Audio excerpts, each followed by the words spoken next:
Pakibati mo naman ang iyong katabi, sabihin mo sa kanya, magandang umaga sa'yo. Siya pa rin ba yung katabi mo last week? Sigurado ka? Magaling ka mag-follow up? No? Sigurado ka? Siya yun, ha? No? Sino dito yung katabi mo last week, katabi mo pa rin ngayon? Grabe. No. Sa mga bago po natin kasama ngayon, sa mga nanay, sa mga tatay, at sa mga bata sa DBBS po natin, welcome po kayo dito po sa Blessed Life Community Church. At yung mga kasama po natin via online, sa virtual, good morning po sa inyo. Mula po dito po sa on-site, kayo po ibinabati po namin ng magandang umaga. Pinagpalang araw po sa inyo. Sino dito excited ka na i-receive ang word ni Lord today? Okay? Alam nyo, para po sa akin, napaka-importante na anuman po yung mapapakinggan po natin ay mailapat po natin sa ating buhay. Kasi po, ako po bilang lingkod ng Panginoon, tinawag na pastor, isa sa trabaho ko po ay yung sanayin kayo, no? Para sa gawain ng paglilingkod. Equip po ang mga anak ng Diyos. Na binabantayan ko po bilang lingkod ng Diyos, yung ating pong buhay at tinutulungan po tayo na lumago po sa Panginoon. Ibig sabihin, makita po sa atin na lumalakad tayo sa kalooban ng Diyos. Amen? No? May mga churches, para sa kanila, ang pinaka forte nila ay ang pag-asa, ang iba naman ay ang grasya. Ako po kasi na-receive ko kay Lord yung Christian living talaga. Napaka-importante. Sa biyaya ng Diyos, kaya po nating mamuhay sa kalooban ng Panginoon. Amen po ba doon? Andiyan po ba tayo? Kasi po, tingnan niyo po ito maingay po tayo. No? Dumadami po ang churches sa Pilipinas. Dumadami po mga Kristiyano sa Pilipinas. Tama? Nakakatuwa lang isipin na marami pong mga simbahan na nagbubukas. Marami pong mga Kristiyano sa Pilipinas, pero ang bansa natin ay hindi mo masasabing Christian country. Tama? No? Andiyan ba tayo? Bakit? Kasi napansin ko, hanggat hindi natin nare-represent si Christ ng tama, hindi maaayos ang bayan natin. Kahit dumami pa ang mga simbahan, kahit dumami pa yung mga professing Christians. Andiyan ba tayo? No? Ibig sabihin, ako po, ang na-receive ko sa Panginoon, kailangan maibagay yung paniniwala sa buhay. Kapag tama ang paniniwala, dapat tama din ang buhay. Tama? Because right believing leads to right living Amen po ba doon? Hindi po pwede na nagsasabi tayong Kristiyano tayo, pero hindi tayo makitaan ng truth ng God's Word sa buhay po natin. No, hindi tayo nakikita ng mga tao na lumalakad tayo sa kalooban ng Panginoon. Dito nagkakaroon ng problema ang Christianity, lalo na po sa bansa po natin. Kaya po ako, talagang sobra akong nagda-dive para i-assist, tulungan, no, ang mga kapatiran po natin na mag-grow spiritually. Kasi kapag ang simbahan na puno ng mga immature Christians, papasok ang carnality. Ibig sabihin carnality, galawang makamundo, galawang unbelievers na yan. Amen po ba doon? So, kailangan po natin mag-grow, mag-mature. Sabihin mo nga sa katabi mo, magmamature tayo ngayon. Now, gusto ko pong buksan po ninyo ang inyong Bible sa Ephesians chapter 4, verse 1. Ephesians chapter 4, verse 1. Nakalagay po rito, basahin ko po sa inyo, therefore, I, a prisoner for serving the Lord, beg you, si Apostle Paul nagsasalita, beg you to live a life worthy of your calling. For you have been called by God. Sabi ni Paul, therefore, I, a prisoner for serving the Lord, beg you, I urge you to live a life worthy of your calling, for you have been called by God. Now, bigyan ko muna po kayo a little bit background from this passage that we read po, no? Kasi po, dyan sa chapter 4 na yan, verse 1, nagsimula kasi si Apostle Paul sa therefore. Okay? Alam naman natin kapag may nabasa tayong therefore, kailangan natin tingnan yung mga previous, what? Verses at chapters. No? Sa Ephesians chapter 1 hanggang chapter 3, bigyan ko po kayo ng background, no? Dito po, inexplain ni Apostle Paul yung ating bagong katayuan sa harap ng Diyos. Our new standing before God. No? Pinakita dito, sinabi dito kung ano na yung katayuan natin bilang nakipag-isa kay Kristo. Andiyan po ba tayo? So we have learned so much about the gospel and our new status as a children of God. Mababasa mo dyan, from chapter 1 hanggang chapter 3, nandyan yung pinatawad ka ng Diyos that you are forgiven. Okay? You are forgiven. Paki-drop po. You are forgiven. Sino dito pinatawad ka ng Diyos? No? Pinatawad ka ng Panginoon. Nilinis ka ng Panginoon sa lahat ng iyong karumihan. Hallelujah. At binanggit din dito, sinabi dito, that you are adopted into God's family. Wow! No? Ibig sabihin, inari kang anak ng Diyos. No? Hindi ka niya ibinilang na wala lang. No? Na alipin. Kundi, ikaw ay inari ng Diyos bilang kanyang anak. Andiyan ba tayo? Sino ito masaya ka na masabi mo sa sarili mo na you are a child of God? Amen. Binanggit din dito na you are redeemed from slavery of sin. Sinabi rin dyan sa previous chapters na mula ngayon, dahil ikaw ay nakikristo na, hindi ka na alipin ng kasalanan. Hindi ka na bilanggo na masamang bisyo. Kaya mo na magbago. Kaya mo na masunod yung kalooban ng Panginoon. Andiyan ba tayo? No? Wala na yung kamandag sa'yo ng kasalanan. And then nandiyan din yung you are the recipient of Christ's victory. Sa katagumpayan ni Kristo doon sa krus ng Kalbaryo, kasama ka na rin na nagtagumpay. Amen po ba doon? Tagapagmana ka ni Kristo. Andiyan ba tayo?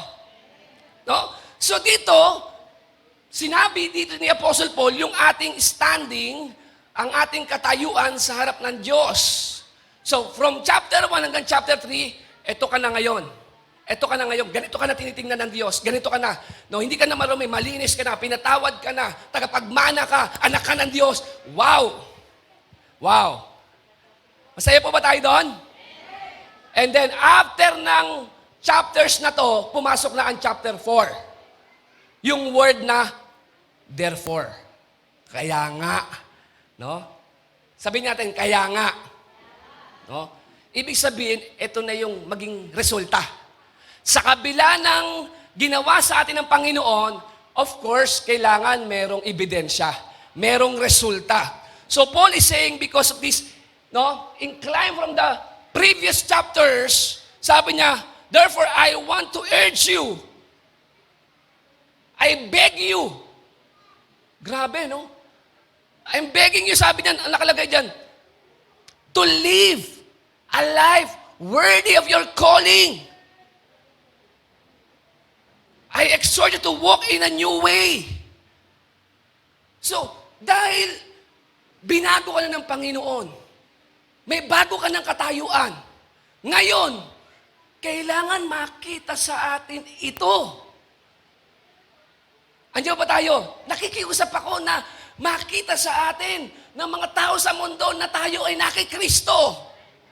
Andiyan ba tayo? So Paul is making the connection between faith and practice. Ibig sabihin yung faith mo kay Lord, iput mo into practice. Yung buhay mong pananampalataya between doctrine and duty. Hindi ka lang magkaroon ng magandang doktrina, kundi daling ka rin yan, saan po? Sa paglilingkod. Sa pinagagawa sa iyo ng Panginoon. Anya po ba tayo? So it's about the expression.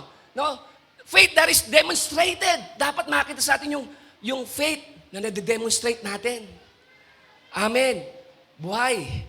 So Paul wants us to know that being a Christian is not merely a way of believing, but a way of living. Ang pagiging Kristiyano, hindi lang ito nauuwi sa puro paniniwala. kundi dapat makita rin sa tamang pamumuhay.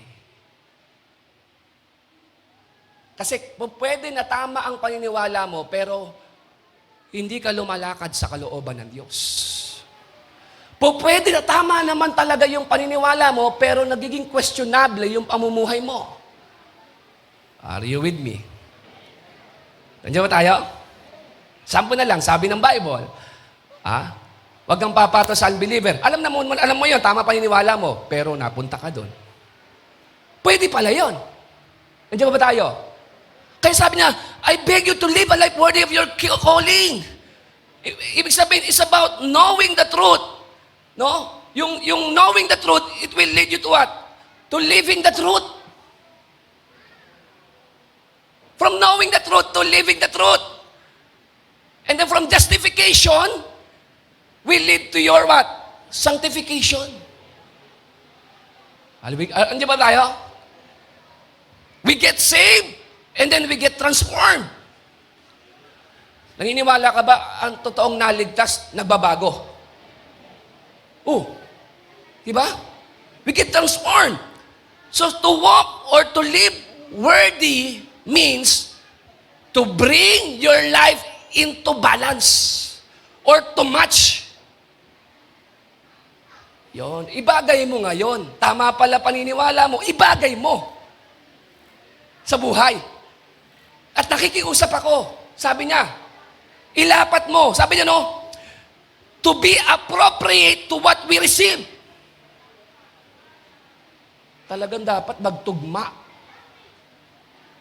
sa posisyon mo, sa harap ng Panginoon, at sa pamumuhay mo.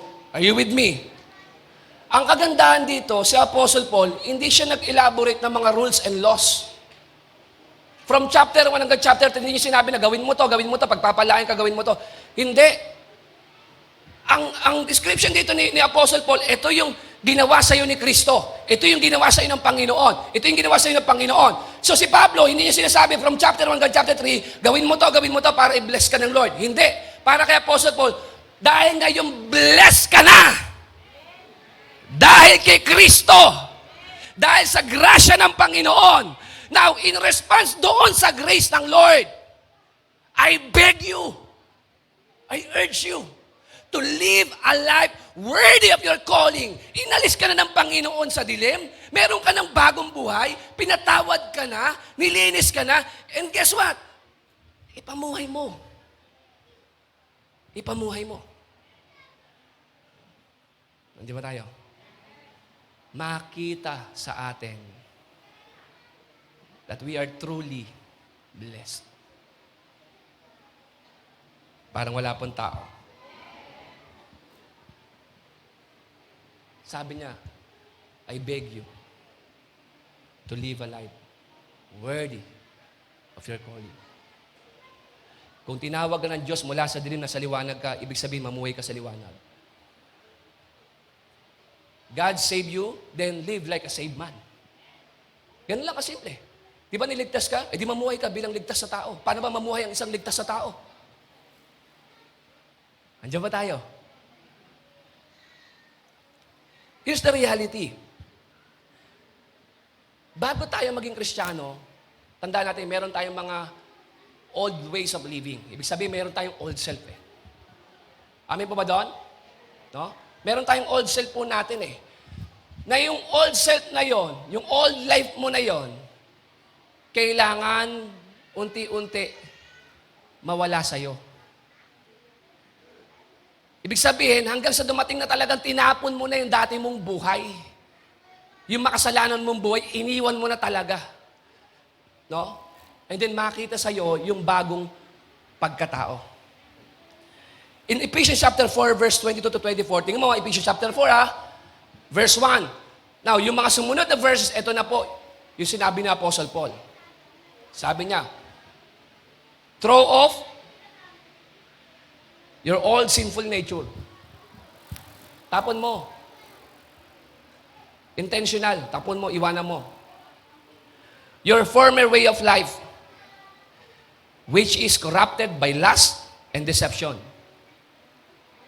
Instead, Let the Spirit renew your thoughts and attitudes. Put on your new nature. Put on. Created to be like God, truly righteous and holy.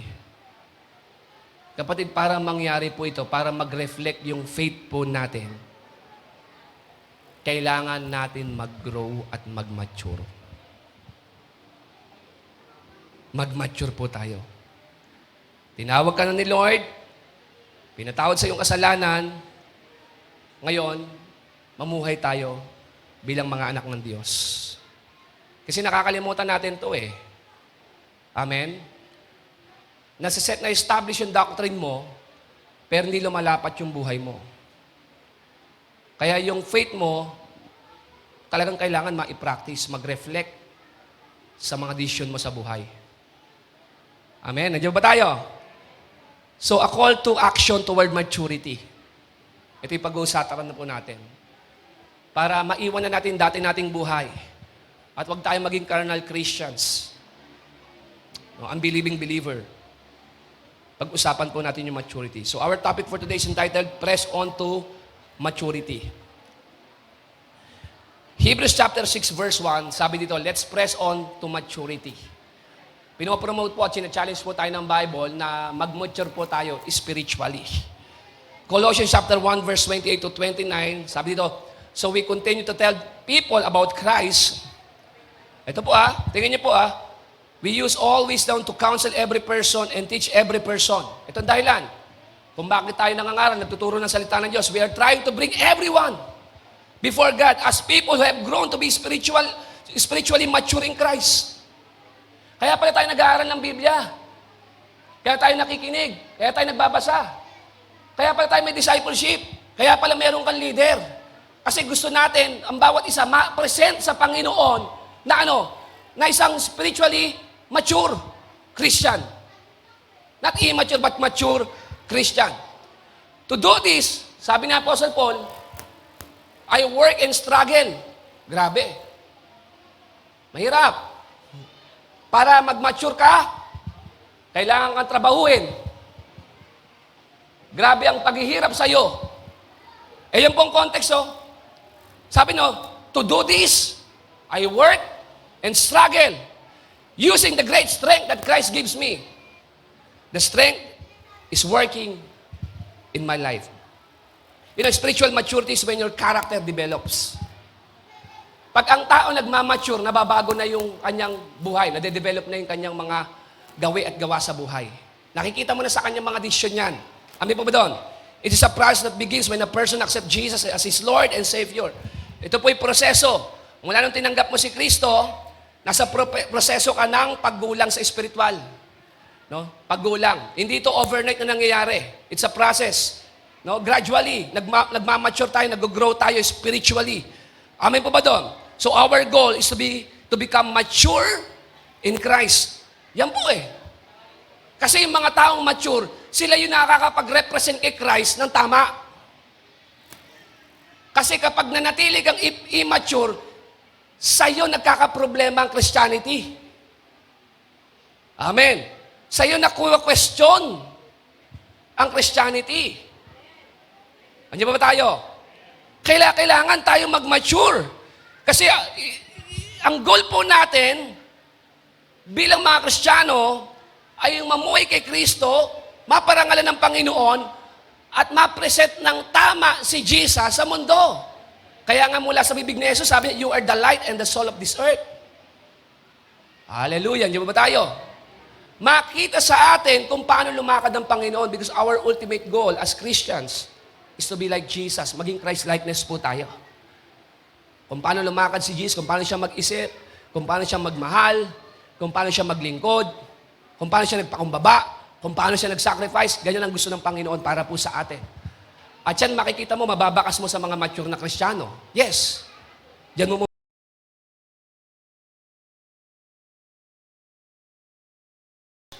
attendance. Ang goal sa'yo ng Panginoon, mag-mature ka. Amen po ba doon? Parang ganito yan Ano ngayon kung linggo-linggo umaaten ka?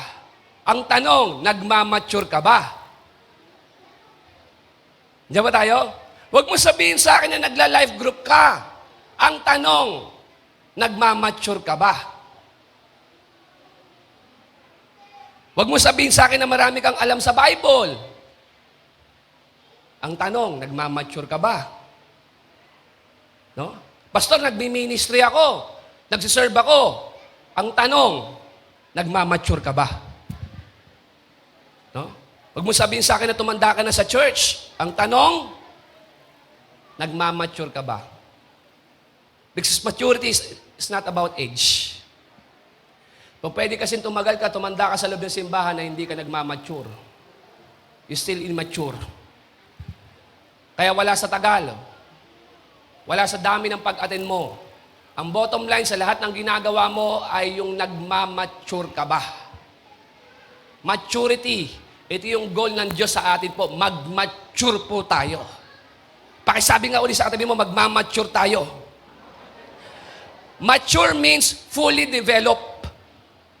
Pag sinabing mature, ibig sabihin, fully developed. No? Pag ang bata, makikita mo sa kanya, yung immaturity.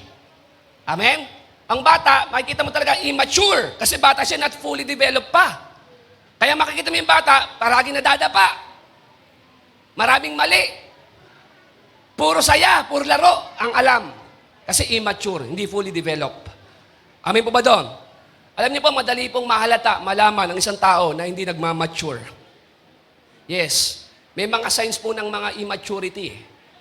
At gusto kong i-share po sa inyo yung mga signs of immaturity. No? Unang mapapansin mo sa isang taong hindi nagmamature, ito po, yung poor choices. Ang taong hindi nagmamature, mali-mali ang desisyon sa buhay.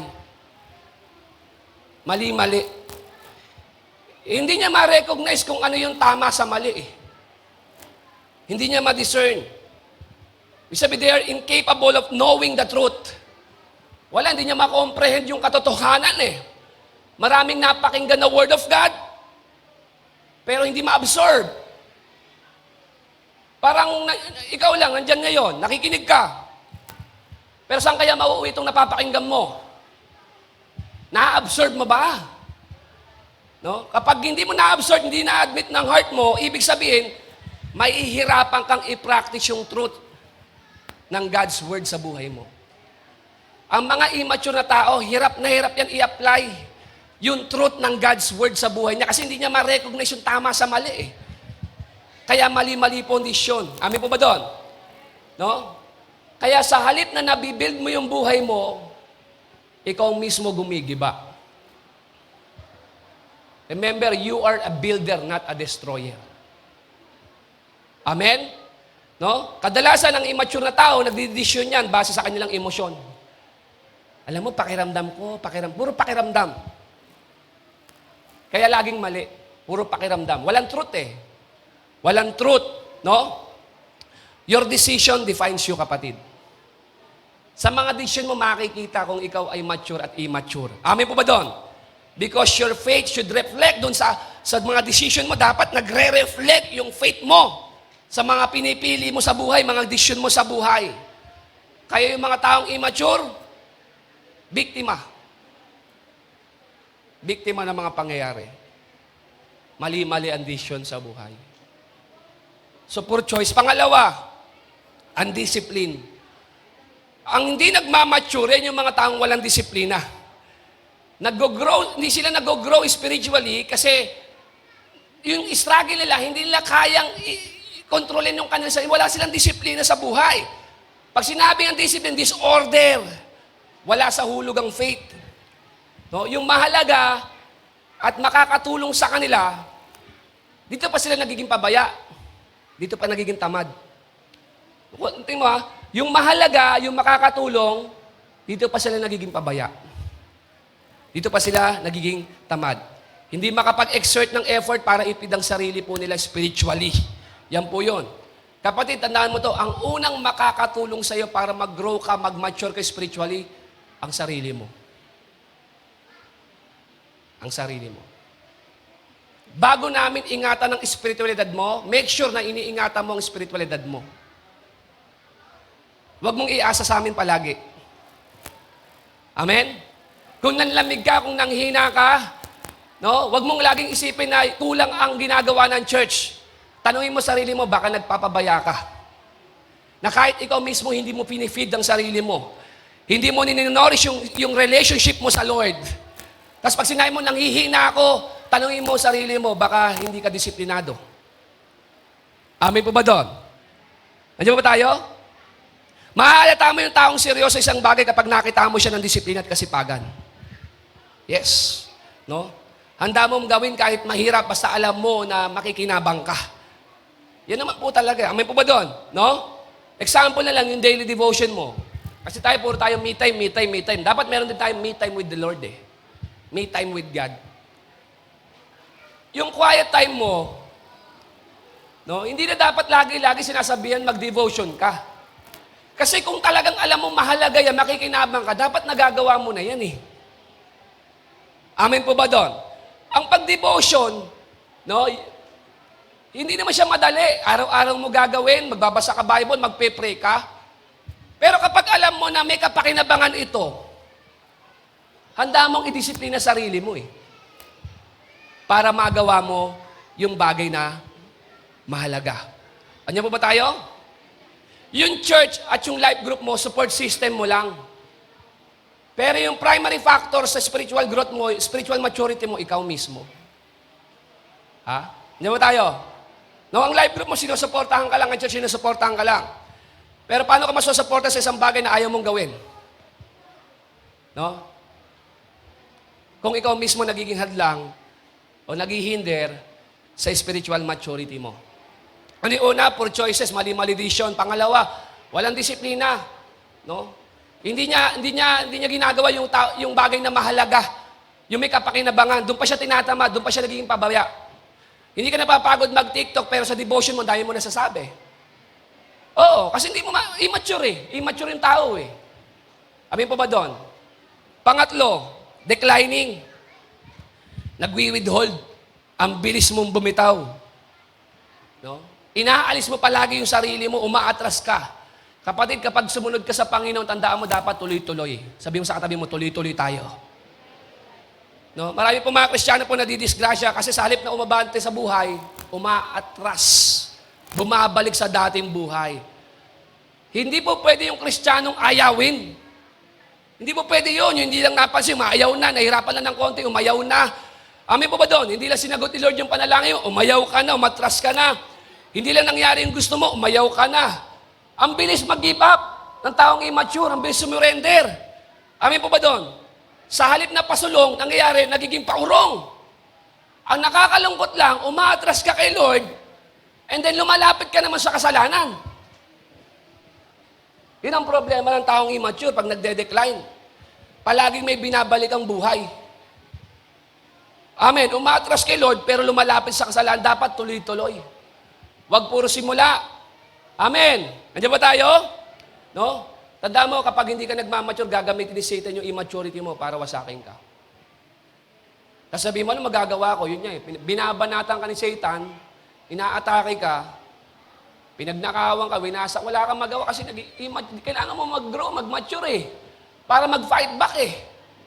Amen. Kasi yung bata hindi niya kaya depensahan yung sarili niya, pero pag lumalaki ka, kaya mo na eh. Ikaw ba 30 years old ka, yung 30 years old ka, sinusundo ka pa ng nanay mo sa work? Di ba yung bata ka po pwede kasi baka may umapi sa'yo. Pero kapag ka 30 anyos ka na, sinusundo ka pa sa kanto ng nanay mo, eh baka mamasboy yun. Andiyan ba tayo? Dapat nagmamature ka na, kaya mo na mag-fight back. Kapag inaatake ka ng kaaway, kaya mo labanan ng kaaway sa pangalan ng Panginoon. Amen. Hindi ka niya nabibiktima. Hindi mo pwede nang binabato ka ng kaaway. Salo ka lang na salo, tapos iiyak ka lang, hihinto ka lang, tatalikod ka lang. Wala kang laban eh. Amen po ba doon? Dapat pag inaatake ka ng kaaway, total alam mo naman na ikaw ay more than conqueror. You are not just a conqueror, but more than a conqueror. Labanan mo yung kaaway sa pangalan ni Jesus. Wala naman laban sa iyo yan eh. Amen po ba doon? So declining, huwag ka atras. Abante lang, tuloy-tuloy, huwag puro simula. Dire-diretso, pang-apat, reluctant. No, ang taong immature, makikita mo sa kanya, hindi siya willing na gawin ng isang bagay. Kailangan pang i-push. Ang taong nagmamature, may kusa na yan. Amen. May initiative na yan. Hindi mo na yan pinipilit. Alam mo na yung mga bagay na makakabuti sa'yo, na dapat ikaw mismo ginugusto mo na, ginagawa mo na. Amen po ba doon? No? Pati ba naman yung pagsamba mo linggo-linggo, pinapollow up ka pa? Pagsamba mo na lang sa Panginoon, susunduin ka pa? Kailangan pang pilitin? Pananambahan mo na lang yan sa Panginoon, ha? Kung hindi ka pa ilibre ng pamasahe, kung hindi ka pa ilibre ng milk tea, hindi ka aaten. Pananambahan mo na yan personal sa Panginoon, eh. Dapat pag nagmamature ka na, pag sinabi, oh bro, bukas, brad, okay, salamat, pumunta ako doon. May kusa ka na. Hindi ka na laging tinutulak. Amen. Andiyan ba tayo? No? Yung iba, kapag hindi mo tinulak, hindi aandar. Kapag hindi mo pinilit, hindi gagalaw. Walang palo. Walang palo. Kailangan babyhin mo muna para maka-attend. Attend ka na. Siyempre, hindi din, nagmamakaawa, maka-attend lang yung disciple niya. Attend ka na. Sige, ako bahala sa food mo. Sige, pamasahin na. Pati ba naman yung personal mong pananambahan sa Panginoon, hindi mo mailaban? Andiyan ba tayo? Aasa mo ko ba sa iba yan? Kung bago ka, maiintindihan ko yan kung bago ka. Pero kung matagal ka na, nag-church ka, matagal ka na, dapat ikaw na mismo may kusa ka na eh. Amen po ba doon? Andiyan ba tayo? Kasi yung mga mature na Kristiyano, hindi na po pinupush yan para gawin yung mga bagay na ikabubuti niya. Bakit mo ipupush? Alam niya makakatulong sa kanya yun eh. May kusa na yan. Amen po ba doon? Yung side ng immature, tinutulak pa, pinipilit pa, hinihila pa. Pero yung mga nagmamature, on purpose na yan. On purpose na. Amen. May kusa. Alam niya na kung bakit niya ginagawa isang bagay. Alam niya na.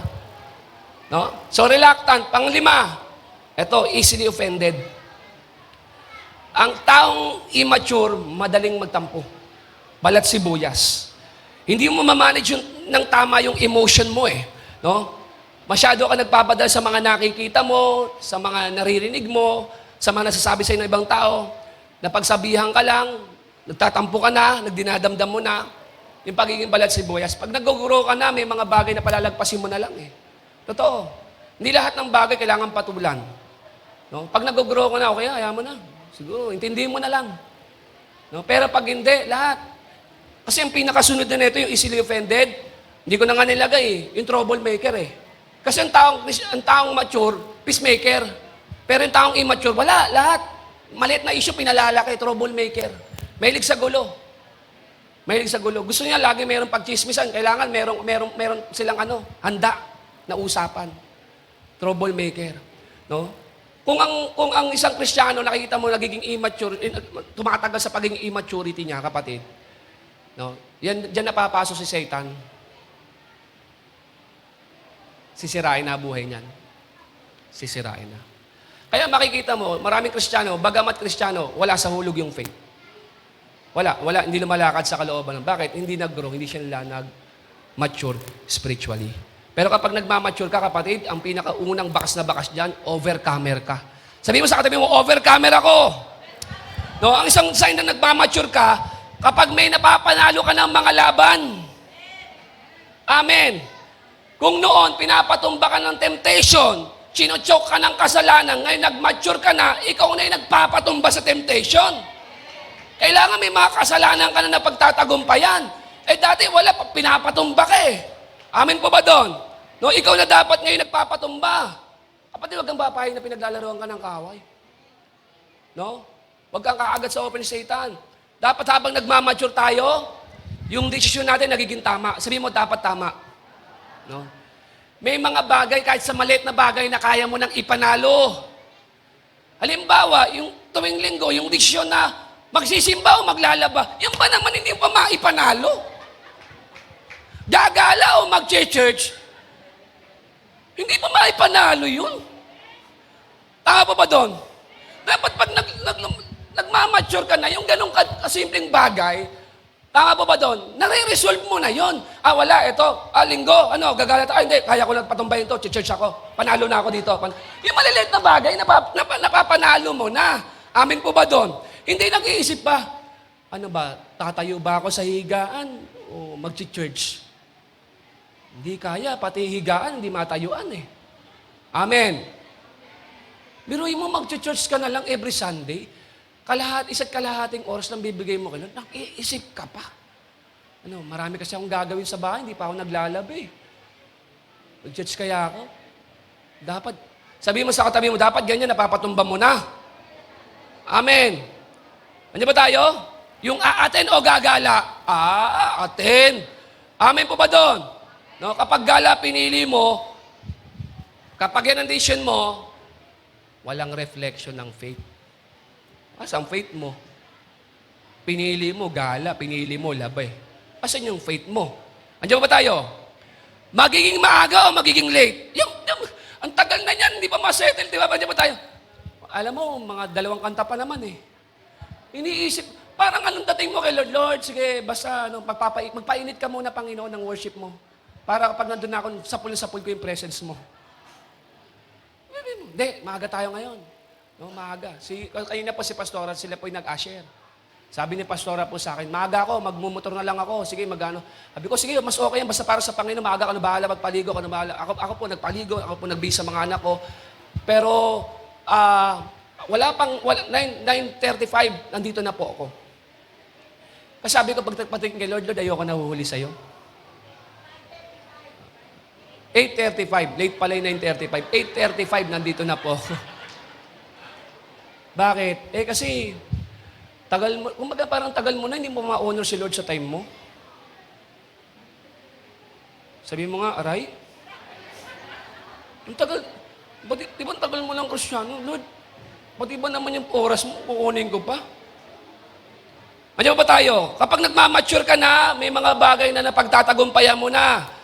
Sa pagbibigay mo, nagiging faithful ka na. Hindi ka na nag-struggle sa tithes and offering. Okay, bakit settle na sa akin yan? Walang problema sa akin yan. Andiyan ba tayo? No, na-honor mo na si Lord sa time mo. Na-honor mo na si Lord sa resources mo. Ino-honor mo na si Lord, maging sa strength mo, nakakapag-serve ka na. Amen po ba doon? Then nag-grow ka na spiritually, nagmamature ka na. Ibig sabihin, nagre-reflect na sa iyo yung truth. Tingin niyo po itong Ephesians chapter 4, verse 12. No? Chapter 4, verse 12. Ang sabi rito, ni Epaphras, sabi niya, who is one of you and servant of Christ Jesus, sends greetings.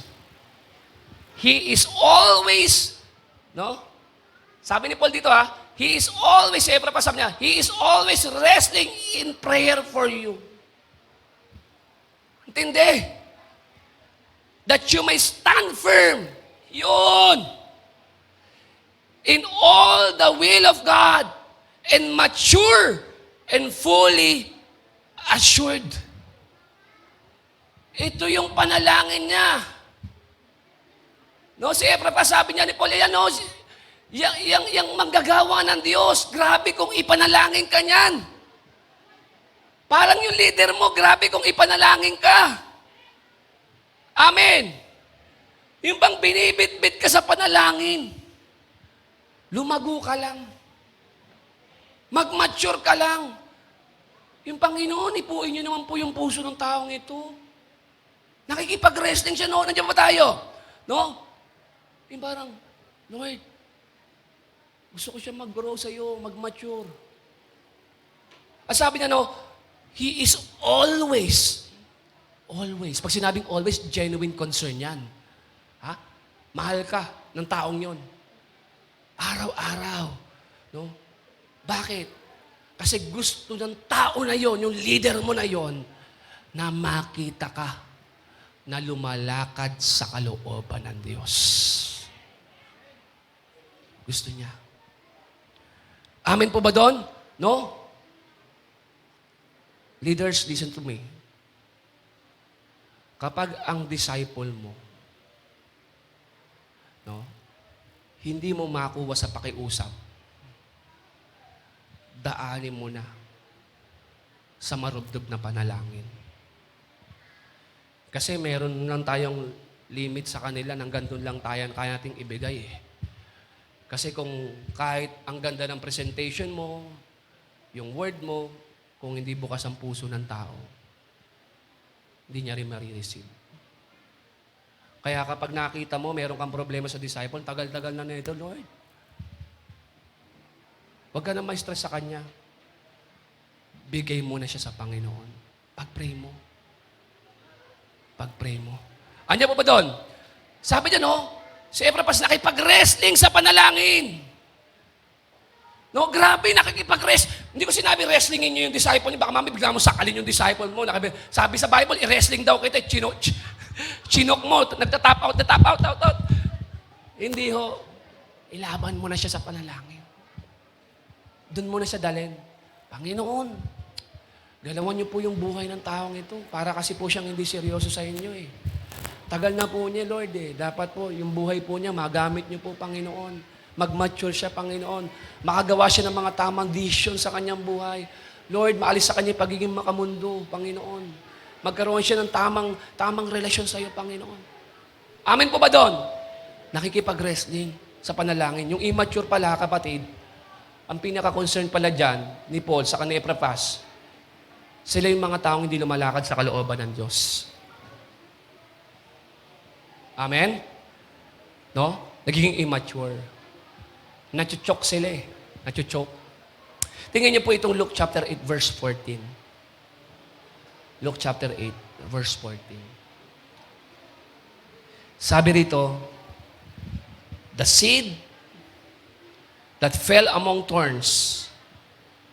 Andiyan po, naka-rods po yun. The seed that fell among thorns stands for those who hear. Yung sa seed po ito eh. But as they go on their way, they are choked by life's worries, riches, pleasures, and they do not mature. Hindi nag-mature. Nalaglag yung seed sa kanya, yung word of God sa kanya, no? Pero dahil sa mga alalahanin sa buhay, sa kagustuhang yumaman, no? Makaalis sa sobrang hirap,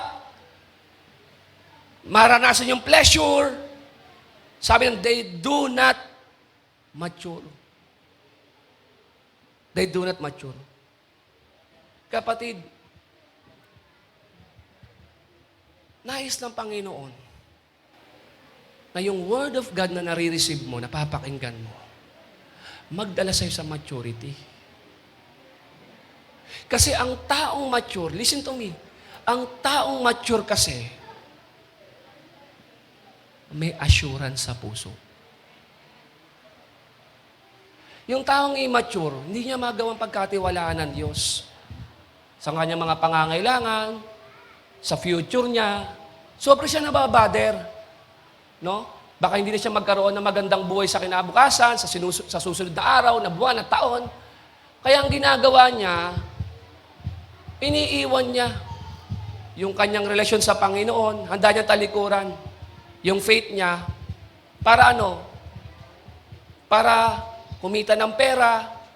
Hindi masamang magtrabaho. Hindi masamang yumaman. Nakuha po ba natin? Pero ang trabaho mo at ang kayamanan mo, hindi yan ang assurance ng buhay mo. Ako po, nakakita ko ang ganda ng simula ng tao, pero dahil sa pleasure, no? Dahil sa riches, sa worries, na-choke eh. Hindi nakagalaw. Ang issue sa maturity ay yung trust mo sa Panginoon. Ang tanong ko sa iyo, kaya mo bang pagkatiwalaan ng Diyos sa future mo? Kaya mo bang pagkatiwalaan? na kahit marami kang laban ngayon sa buhay, look at this, nagagawa mo pa rin maging positibo kahit under pressure ka na. May pinagdadaanan pero positive ka pa rin.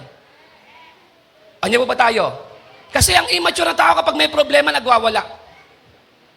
Pero yung taong mature, may assurance sa puso yan. Na hindi ka pababayaan ng Diyos. Hindi papayag ang Diyos na mamamatay ka sa gutom.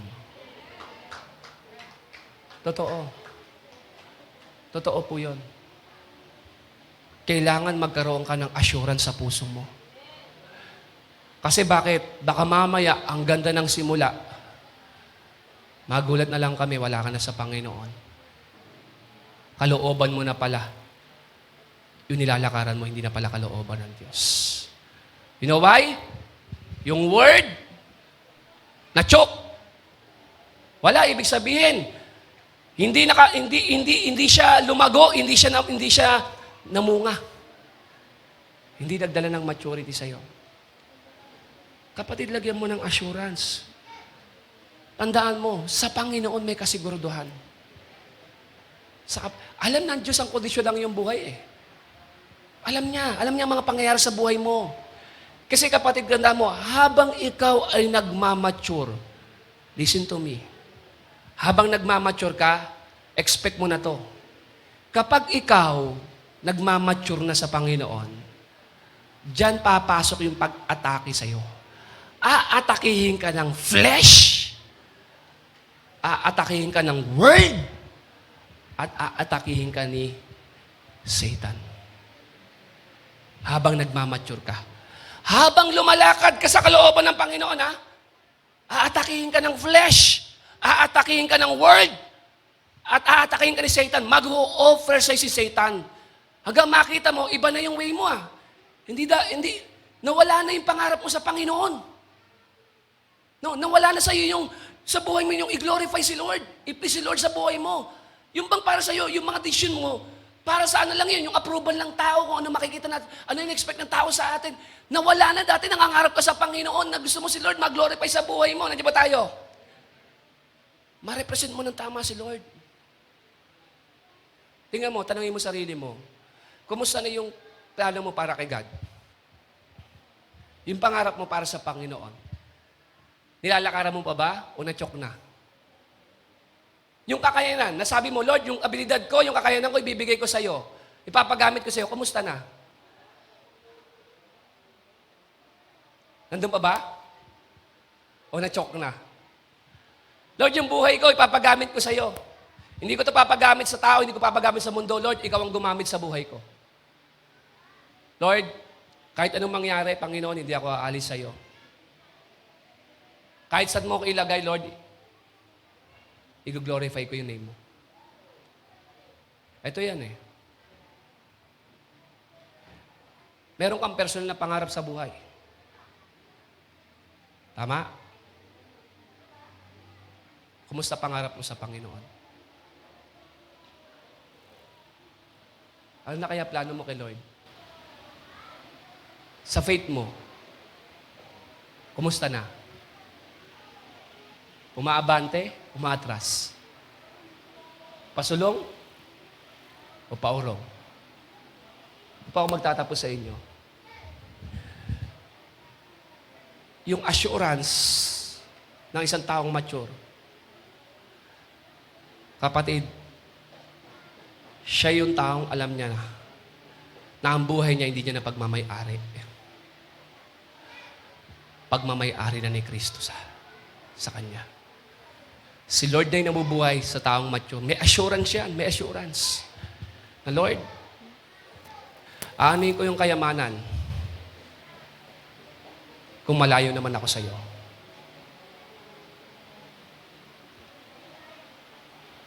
Nagkatrabaho nga ako, Panginoon, nasira naman yung pananampalataya ko. Tanungin kita, nung blines ka ng Panginoon, mas lalo ka ba naging masipag?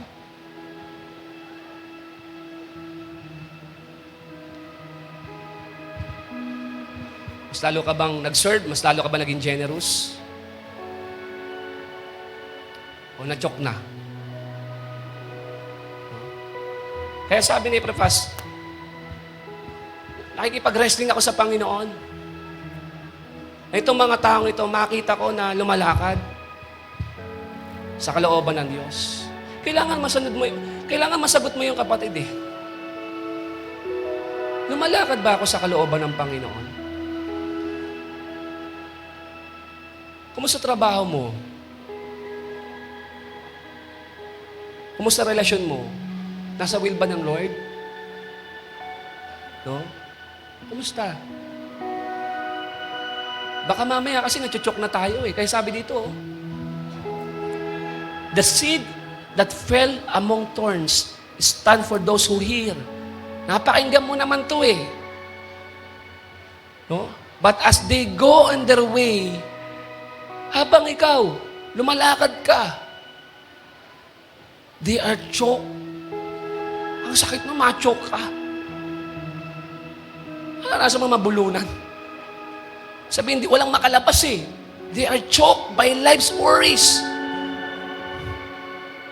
Pero iniwan mo yung paglilingkod mo. Pinurso mo yung karir mo. Bakit? Kasi inisip mo may assurance sa karir kay Lord, wala. May kayamanan sa mundo sa pag-serve kay Lord, wala kang magagawa. Sayang ang oras mo dyan, sayang ang talento mo dyan, sayang ang offering mo dyan, wala kang mapapala. No. Riches and pleasures. Si Lord, bago siya mag-minister, inatake siya sa temptation. Dinala siya sa wilderness ng Holy Spirit, at doon sa wilderness, nandun si Satan, tinutokso si Jesus. Sabi sa kanya, ibibigay kong lahat ng yaman sa mundo, posisyon, mga bagay na gusto mo, pleasure, wealth, riches. And then, sambahin mo lang ako. Kapatid, isa lang ang goal sa'yo ni Satan. Kung ang goal ng Diyos sa'yo, kapatid, after you got saved, ay mag-mature ka spiritually. Malakaran mo yung will niya. Sa maturity kasi nandun na yun eh. Ang goal ni Satan, i-pull out ka. Sa kalooban ng Diyos. Ang gusto ng kaaway na mangyari sa'yo, alisin ka. Hilahin ka, papalayo sa Panginoon. Hinila niya, nakikita mo, yung pangarap mo, wala na kay Lord. Yung abilidad mo, wala na kay Lord eh. Meron ka ng, yung wealth mo, parang wala na, hindi nakasama si Lord doon. Ipinupull out na ng kaaway. Yung mga bagay na pinangarap mo sa Panginoon, ginusto mong gawin sa Panginoon. Kaya ang ganda ng introduction dito ni Paulo, sabi niya, na anak ka ng Diyos eh, pinatawad ka ng Diyos, tagapagmana ka eh. Sa madaling salita, hindi ka basta-basta. You are loved by God. God is your loving Father. He is your loving Father. Responsible Father. Hindi ka niya pababayaan. Yung future mo, kay Lord yan eh. Kaya nga si David sabi niya, my future is in your hand, Lord. Yung kinabukasan ko, Panginoon, ikaw may hawak eh. Ikaw may hawak. Kaya habang nagmamature tayo, kapatid, takihin tayo eh. Pero sabi ni Paul, hindi. Kahit anong offer sa'yo ng mundo, kahit atakihin ka ng flesh mo, kahit anong gawin sa'yo ni Satan, atakihin ka ng kaaway, kapatid, tandaan mo yung katayuan mo sa harap ng Diyos. That you are blessed. You are loved by God. Kapatid, ang maturity, hindi para kay God. Para dito sa atin bilang mga anak niya. Amen? Kasi hindi natin makikita yung magandang plano ng Panginoon sa atin. Ang dami nating, alam mo, nag-church tayo, pero marami tayong mga questions. Napaka-importante na hindi natin nasasagot. Nasa plano ka ba ng Panginoon? Nalalakaran ba ang kalooban ng Panginoon? Kumusta buhay mo ngayon? Nagmamature ka ba? Oo, umaating ka, pero nagmamature ka ba? May nade-develop ba sa'yo? Kasi sabi, ang maturity ay fully developed. Nag-aasal bata ka pa ba hanggang ngayon, kahit matagal ka na? O nagmamature ka, nag-grow ka na spiritually? Nagtutuloy-tuloy ka ba? Nagiging mabunga ka ba? O nachichok ka na ngayon? Bumabalik ka ulit. So God is speaking to you right now. He is saying na, Nak, I want you to grow. Fully develop. Spiritually. Spiritually. Kaya sabi ko yung heart ni Paul, na grabe, tinatrabaho ko na sobra. Mag-mature lang yung mga kapatiran natin. Alam mo, kami po mga leaders, ramdam po namin yan. Kasi bakit? Sa dami ng nabibiktima ng Satan ngayon, kami po nalulungkot eh. Yung mga nakakasama mo, sa susunod, di mo nakasama. Bakit? Di kinaya yung pressure sa buhay, yung worries. Hindi mo na makita.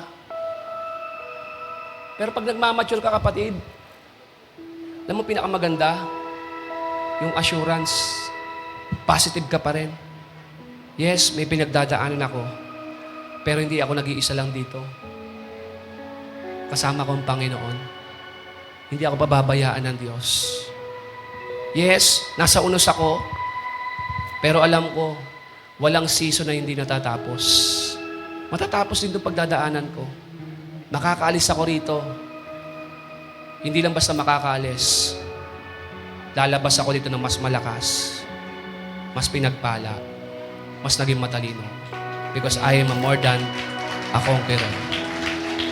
Kapag ka nagmamature ka, kapatid, nakikita mo yung standing position mo. Na binabanatan ka ng kaaway, and then nag-fight back ka.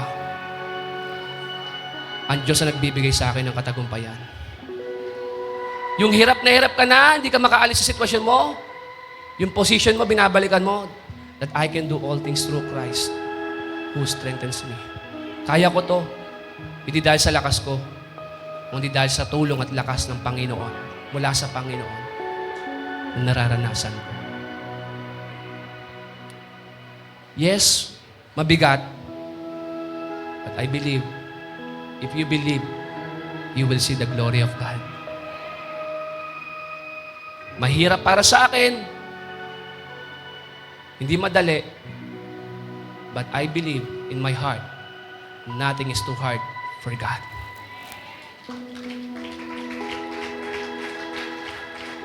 Yung future mo, kapatid, sabihin ko sa inyo, wala ka pa sa mundo, nasa isipan ka na ng Panginoon. Meron na siyang dakilang plano sa'yo, nakapreserve at nakareserve sa'yo.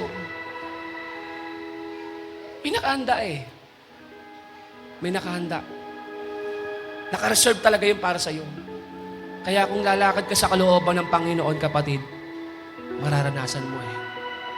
Kaya sabi nila, ang panalangin ko, makita ko ang blessed life, family, lumalakad sa kalooban ng Diyos. Nagmamature, hindi tumatagal sa church, nagmamature, nag-grow hanggang sa maging fully developed. Ma-present natin na sabi nga ni Miles Monroe, when you die, no? Die empty. Pag inisip mo, die empty, ibig sabihin ng die empty, wala nang pakinabang sa iyo ang diablo.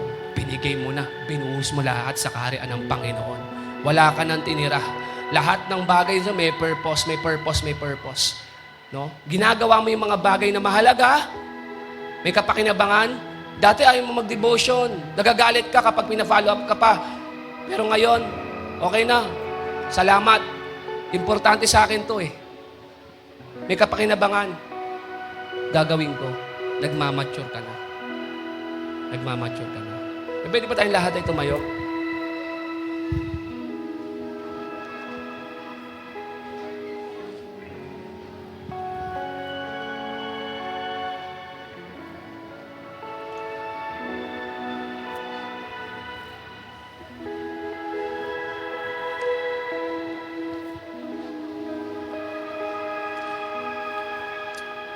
Sa oras na kapatid, gusto ko po mag-pray lang tayo.